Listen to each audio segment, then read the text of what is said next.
Author बताते हैं कि उस वक्त रमजान का महीना था।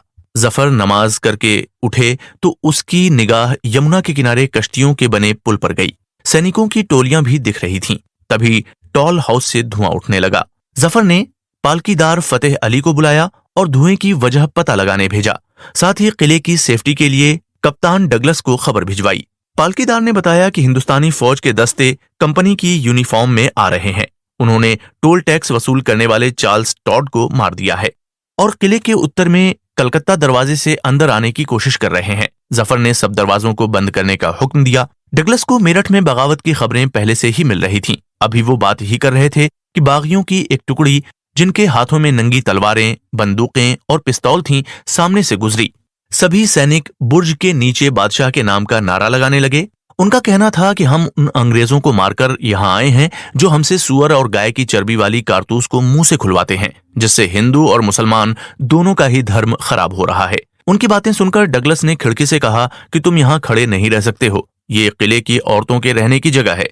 तुम्हारा यहाँ खड़ा होना बादशाह की बेइज्जती है। वो लोग चले गए। कुछ ही देर में जफर ने दक्षिण की तरफ से गहरे काले धुएं के बादल को देखा। ये दरियागंज की तरफ से आ रहा था। जफर समझ गए कि सिपाही शहर में आ चुके हैं। थियो सुबह 7 बजे अपने दफ्तर की तरफ चल पड़े। उन्हें यह देखकर हैरानी हुई कि कोर्ट बिल्कुल खाली था। सिर्फ असिस्टेंट मजिस्ट्रेट वहां मौजूद था। जमुना के दारोगा के थियो को खबर मिली कि मेरठ से बहुत से बागी दिल्ली की तरफ आ रहे हैं और पुल को क्रॉस करने की कोशिश कर रहे हैं। थियो के अफसर साइमन फ्रेजर और डगलस वहां पहुंच चुके थे। उन्होंने सिपाहियों के आने से पहले ही दरवाजे बंद करवा दिए थे।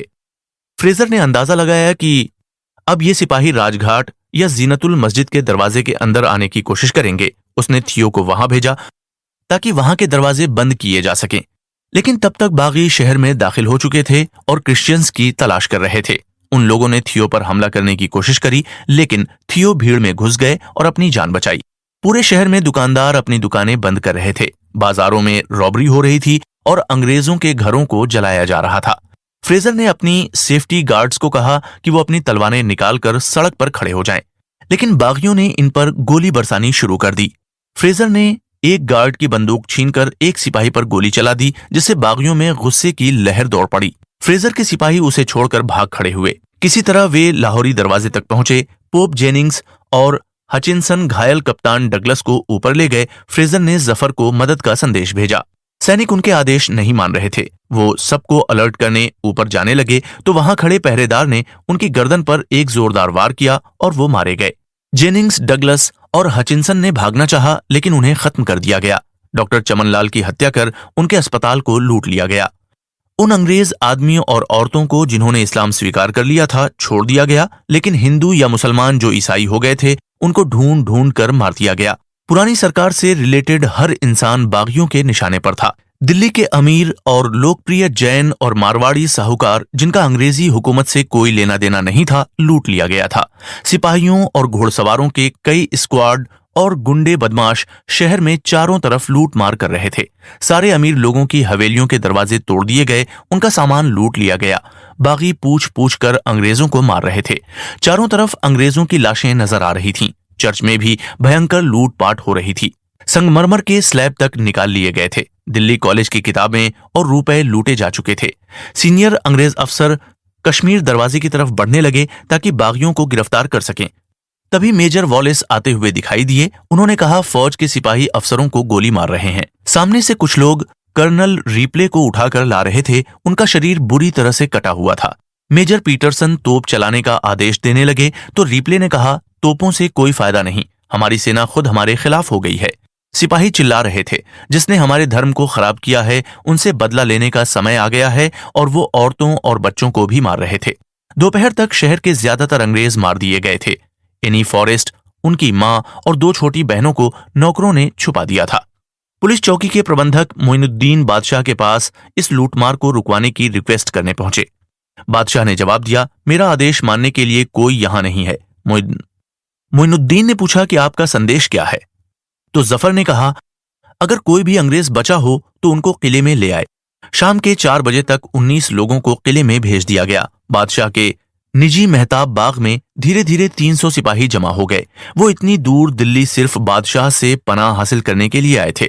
उन्होंने 4 बजे बादशाह सलामत को संदेश भेजा। बादशाह नहीं आए तो उन्होंने हवाई फायरिंग शुरू कर दी। आखिरकार बादशाह को आना पड़ा। उन्होंने इस हंगामे का कारण पूछा तो बागियों ने बताया, अंग्रेजों ने उनका धर्म खराब कर दिया है। गाय और सुअर की चर्बी लगी हुई कारतूस मुंह से खुलवाई गई है, इसलिए हमने उन्हें मार डाला। बादशाह ने अंग्रेजों का कत्ल करने पर उनको फटकार लगाई। जफर ने कहा, हमारे पास न फौज है, न हथियार, न ही खजाना, हम तुम्हारी मदद कैसे करेंगे? सैनिक बोले, हमें सिर्फ आपका साथ चाहिए, खजाना हम भर देंगे। कोई और रास्ता न होने के कारण मजबूरी में जफर को उनकी बात माननी पड़ी। बातचीत के बीच अचानक किले में एक जोरदार धमाके की आवाज आई। अंग्रेजों का पूरा हथियार खाना जल चुका था। बचे अंग्रेज परिवारों और औरतों और बच्चों फ्लैग स्टाफ टावर में छिपे हुए थे।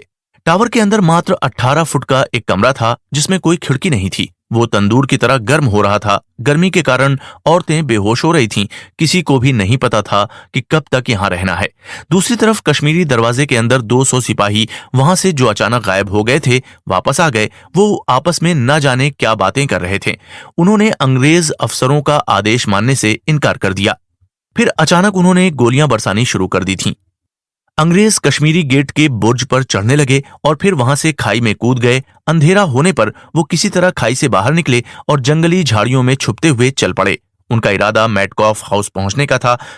जब वहां पहुंचे तो नौकरों ने उनके साथ अच्छा सलूक किया और उन सभी को सर थॉमस के घर के नीचे बने तहखाने में पहुंचा दिया। 3 घंटों के बाद ही नौकरों ने आकर उन्हें खबर दी कि कुछ दूर उन्होंने गोलियां चलने और तोपों के गोलों की आवाज सुनी है। वो वहां से निकल गए। उनका इरादा किसी तरह मेरठ की ब्रिटिश रेजिमेंट तक पहुंचने का था। कुछ दूर आगे बढ़ने पर उन्हें मालूम हुआ मेडकॉफ हाउस में आग लगा दी गई थी। शहर में बिल्कुल सन्नाटा था। पूरा शहर वीरान लग रहा था। दुकानें और मकान लुटे हुए थे। हवेलियों के दरवाजे भी बंद थे। सड़क की सारी लालटेनों के शीशे टूट गए थे। सुबह लूटमार करने वाले लोगों से सड़कें भरने लगी थीं। अंग्रेज अफसर टाइटलर और गार्डन ने अपने परिवार के साथ किसी तरह जान बचाई। जैसे जैसे रात गहरी हो रही थी, सैनिक अंग्रेजों को ढूंढने के लिए चप्पे चप्पे को देख रहे थे। अंग्रेज अफसर टाइटलर अभी दिल्ली से 15 मील दूर पहुंचे थे कि उनके घोड़े थकान की वजह से रुक गए। उन्होंने घोड़ा बदलने की कोशिश की पर लोगों ने इनकार कर दिया। सुबह होने वाली थी। धीरे धीरे चलते हुए ये लोग किसी तरह करनाल तक पहुंच गए। 12 मई की सुबह तक दिल्ली अंग्रेजों से पूरी तरह से खाली हो गई थी। बादशाह जफर बहुत परेशान थे। कल रात उन्होंने 40 अंग्रेजों को पनाह दी थी और फिर एक सीक्रेट लेटर ब्रिटिश गवर्नर को आगरा भेजा था जिसमें दिल्ली के सभी हालात बताए गए थे और उनसे मदद मांगी थी। कहीं ना कहीं उन्हें महसूस हो रहा था कि शायद मुगल सल्तनत कायम करने में मदद मिले। आधी रात को उन्होंने 21 तोपों की सलामी देने की मंजूरी दे दी। आधे मन से ही सही, लेकिन जफर ने भी कहीं ना कहीं बगावत को सहमति दे दी थी। जफर को यह डर खाया जा रहा था कि उन्होंने अंग्रेजों से बचने के लिए कहीं अपने आप को किसी दूसरी मुसीबत में तो नहीं डाल लिया है। सिपाहियों की नफरत और शाही परिवार की कॉन्स्पिरेसीज ने दंगों को भयानक रूप दे दिया था। अगले एपिसोड में आप जानेंगे कि किस तरह नफरत की इस आंधी ने क्रुएलिटी के सारे रिकॉर्ड तोड़ दिए।